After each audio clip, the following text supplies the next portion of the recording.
Hein, amor, falando disso, até pegando o gancho do nosso tema, né? Se o Brasil vai virar uma Argentina. O que que é a Argentina hoje?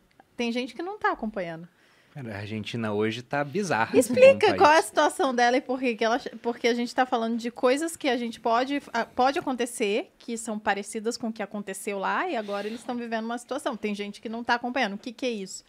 Olha, a Argentina, ela tá se encaminhando para o seu 10º calote internacional. Não sei se já foi o 10º, vai ser o 11º agora. A Argentina é um país que já trocou de moeda 8 vezes. A gente trocou 10, né? Mais uma vitória do Brasil.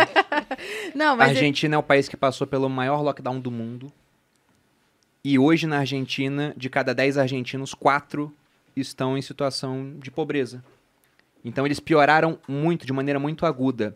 E um ponto muito interessante é que depois que eles... Porque, por exemplo, a Marília citou 2015. Em 2015 o Brasil teve inflação de 2 dígitos, mais ou menos no patamar que a gente está com inflação agora, né? Na casa dos 10%, 10,6% alguma coisa. E naquele ano, tirando países da África, que também passam por um problema lá, né? Já há muito tempo, mas tirando países da África, você teve 5 países no mundo com inflação de 2 dígitos naquela época. Brasil. A Argentina tinha uma inflação de 20%, hoje é de 50%. Meu Deus. Em 2015. E eles ficaram com a inflação em 2 dígitos durante esse período praticamente todo. Você teve a Venezuela, que tinha uma inflação de 70% na época. Qual é a inflação da Venezuela hoje? A Venezuela, acho que vocês estão sabendo o que está acontecendo lá, né? Dá nem para calcular a inflação da Venezuela, porque como é que você calcula aumento de preços de itens que não existem mais, porque parou de produzir. E os outros dois eram Rússia e Ucrânia, que estavam em guerra. Na verdade, se você for procurar problemas hiperinflacionários no mundo, né? O Milton Friedman tem aquela frase que ele fala que inflação é sempre um problema monetário e hiperinflação um problema político. Os países, quando tem hiperinflação, sempre tiveram guerra. Até a Argentina, quando tiver a ideia brilhante de entrar em guerra com a Inglaterra, por causa das Falkland, né, as Ilhas Malvinas. O Brasil foi o único país que eu consegui encontrar, deve ter outro, né, ausência de evidência não é evidência de ausência, que conseguiu ter hiperinflação sem guerra. Nós somos foda, assim, com inflação. A gente é muito bom, né? Em ser ruim. E esse é o ponto que me assusta. Você falou do Focus. Toda segunda-feira, né, toda semana sai um boletim novo. E o Focus já está revisando a expectativa do IPCA para o final do ano e aumentando há 30 semanas consecutivas. Então toda semana eles falam, estamos um pouquinho errado. Né? E vai lá e aumenta. E do PIB para baixo. E do PIB para baixo, pois é. E aí a gente vai ter, isso é amplamente esperado pelo mercado, uma Selic voltando para aqueles patamares que muita gente achou que não ia voltar. Lembra o pessoal falando, agora mudou o Brasil, agora é juro baixo, né, bolsa vai Brasil explodir. É Suíça. Pois é. E a Selic, ano passado, caiu muito. Quando a gente pensou isso aí? Quando a Selic começou a baixar, a bolsa subindo. Ano passado, o Banco Central levou a Selic até 2%. E se a gente for olhar a expectativa do último boletim Focus do ano passado, a expectativa é de que a Selic no final desse ano fecharia em quanto? Chuta. Não faço ideia. Em 3. E vai fechar em quanto? Em 9, sei lá. Foi um erro ter trazido a Selic tão para baixo assim? Olha, Bruno, essa é uma discussão tão polêmica, porque, na minha visão... Vou fazer outra pergunta, então, menos polêmica. Qual religião está certa, Marília? Não podemos entrar em temas polêmicos. Eu acho que não, assim, eu não acho que foi um erro, porque você tem que analisar as decisões... Você falou que foi deflacionário no começo. Entendeu? Não adianta você analisar as decisões do Banco Central pelos olhos de hoje. Aí é fácil falar que ele errou, O passado é cristalino. Mas assim, você estava no meio de uma pandemia nunca antes vista, ninguém saía de casa, os bancos centrais estavam desesperados ao redor do mundo e, na época, a discussão mundial era a deflação. Era a era da deflação, o medo de deflação mundial, o medo de japanização da economia global.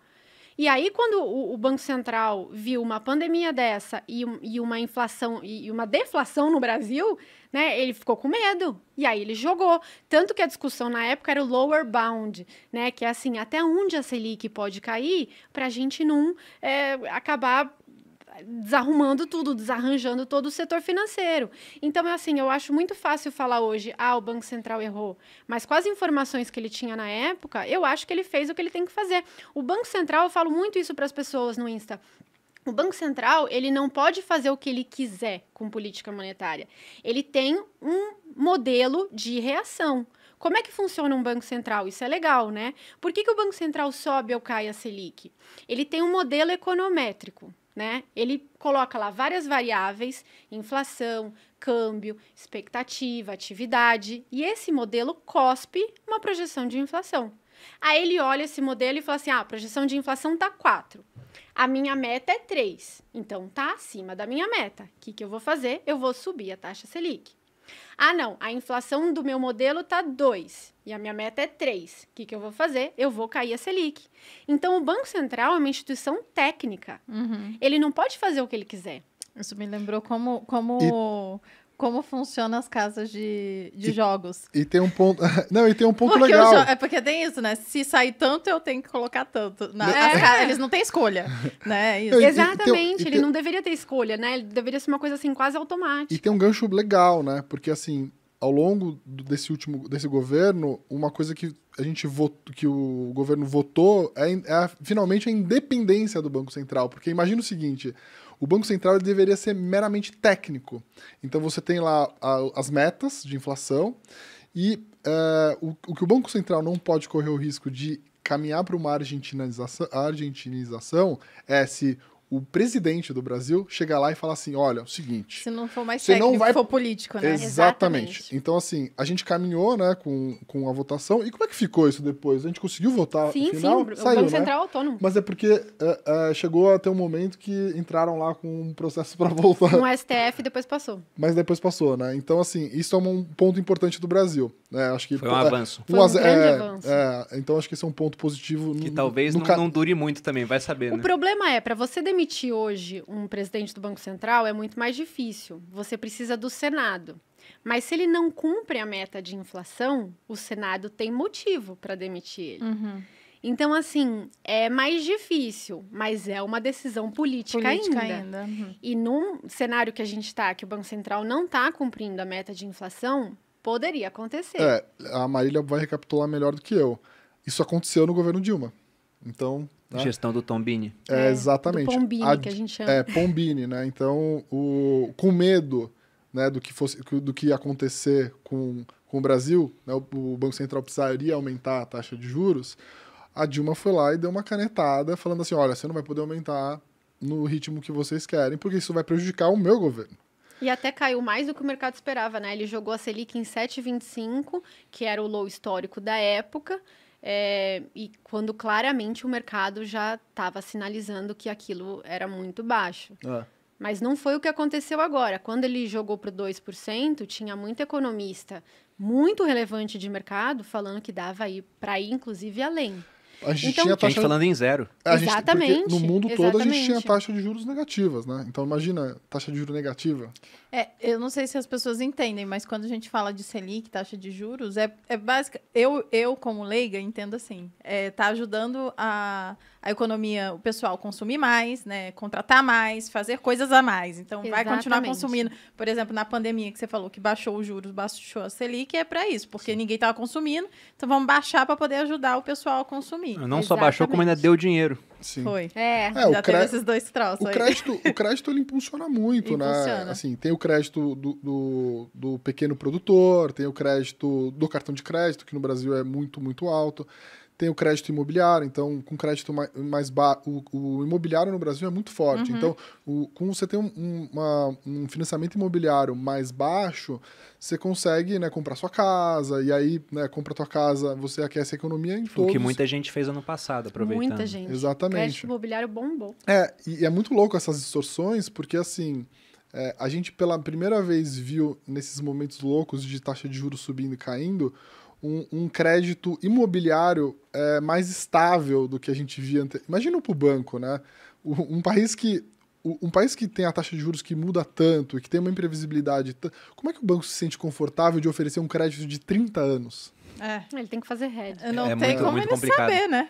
Então, assim, tudo isso afeta o que a gente faz, né? Então, mas principalmente afeta as pessoas mais pobres, que têm menos capital. Então, a única coisa que aconteceu, que eu acho que as pessoas ainda não estão se dando conta para a Bolsa brasileira. Nas últimas crises, quando a gente tem momentos assim, agudos de crise, o que acontece? As empresas eventualmente vão sofrer, né, com seu caixa, com seu financiamento. As empresas nas últimas crises eram mais alavancadas, ou seja, tinham mais dívida pelo que elas tinham de capital próprio. Nessa crise, as empresas entraram, né, as empresas da Bolsa Brasileira entraram menos alavancadas. E durante a pandemia, os bancos foram muito amigáveis com renegociação de dívida.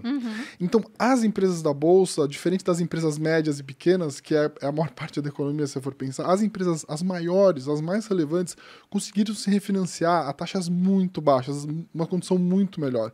Isso vai trazer um efeito a médio e longo prazo, onde você vai ter mais concentração dos grandes negócios nas campeãs. Então... Porque é como se elas tivessem uma vantagem, elas têm uma vantagem. Não, então elas, muita vantagem. Então elas Ser grande acabam... no Brasil é vantagem pra caramba. Então elas acabam ganhando o mercado, porque elas conseguem baixar preço de consumo, sei lá o que elas produzem, dependendo. E aí quebra as empresas pequenas. Então, no final, só sobra os grandões. Exatamente. Então, assim, as empresas da Bolsa são as maiores. Só vão para a Bolsa de Valores as empresas que têm tamanho para ser uma empresa e assim de elas bolsa. Ficam ainda maiores. Então, assim, imagina quando você tem uma crise, a empresa grande se refinancia e ganha ainda mais relevância em relação às pequenas.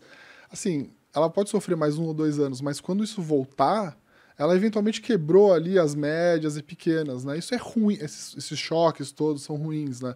Para o grande, para o rico, pode ser bom até. Agora, para os pequenos e médios, acho que a gente tem um cenário bem ruim, então é preocupante.